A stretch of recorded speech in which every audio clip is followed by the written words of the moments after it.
Okay, so I thought I would talk to you today about evaluating a dog for competition work or maybe conformation in the ring. A lot of groomers ask me what to look for in a dog that they're going to use as a potential show dog or a potential for grooming. So I thought we'd use Teddy here today. I guess one of the things first and foremost that you're looking for is an owner that's compliant. And she's sitting here today, so I better not say anything too bad. But you need an owner that's going to be able to look after the coat, brush the dog, you know, and maintain it so then you can use it for the show ring or for grooming competition. Teddy's in full hair now. I think he's about, would he be 2 yet? 1 year, 2 months. Yeah, so he's just over a year. He's still in a puppy trim. Obviously he's a mini and he's a silver mini. So really for a dog of this age, you're looking for a dog that's got enough hair to carry either a second puppy trim or maybe putting him into continental.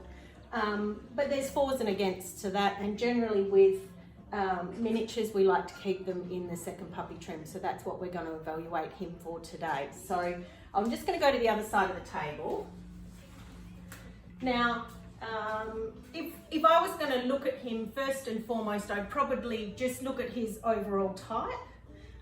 You know, whether he's square, what his angulation's like, what his tail set's like, because ultimately what we're looking for is the things that we need to either correct on the dog, accentuate, and make them look ripper for the show ring. The other thing is boning. This dog looks really heavy at the moment, but actually underneath, when I feel his boning, it's not overly heavy. Once we take some hair off him, you'll probably find that he'll refine down nicely. If they're too heavy, you just find that it's really hard to make them look pretty or to make them look refined. So he's a really square dog. He's got a really nice top line. I can feel that it's nice and straight going back up into his neck there. He's got enough neck hair too to be able to carry off this trim. His angulation is pretty much even both ends. He hasn't got anything that stands out to be a problem. The tail, look, we don't dock tails anymore, so if I just turn Teddy around, I'll show you the natural fall of his tail.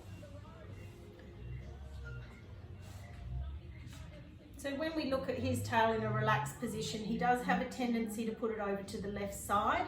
It's not unusual with an undocked tail. It's still set on straight, but we can actually trim hair the right way to give that illusion of the tail sitting where it needs to be. Feet is a good one to look at. If you look at feet on a dog, that'll tell you whether you want to expose the feet or possibly grow the hair over the top of the feet. It's a little bit hard with him at the moment because he's got hair on his feet, but from just looking at his feet here, they're not too bad. They could just be a little bit long in the toes. So if the owner's been compliant, they keep the nails short, but otherwise you're going to need to keep them really short, you know, weeks before your competition, and that will give the illusion of a shorter toe and a better foot. So it's really important. I often say to people that they should be trimming nails weekly to ensure that their toes and their feet are looking good and to relieve the pastons. Okay, the other thing, because he's a silver, people often say, you know, do I need a white dog, black dog, silver dog, brown dog? I think the main thing is that the colour is quite consistent all over the body. Now, it is a little bit hard to evaluate that on him right now because we haven't cut off some of the darker ends because he's still going through coat change. If you look at this coat, you can see that it's quite light underneath. Probably in another 6 months, those dark hairs are going to disappear. All right, so hopefully that helps. His rib is down to his elbow, so we don't have to worry about that. He's got a good front.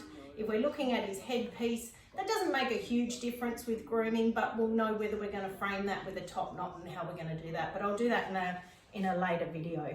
What I'm going to do now is I'm going to turn the video off, and we're going to give him a really good brush out, and I'm going to clip his feet, face and tail, and I'm going to start to take hair off.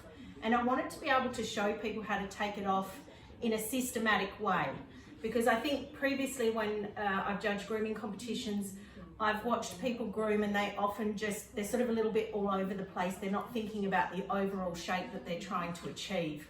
and there is a systematic way that you can do that. So, okay, I'll turn you back on in an hour.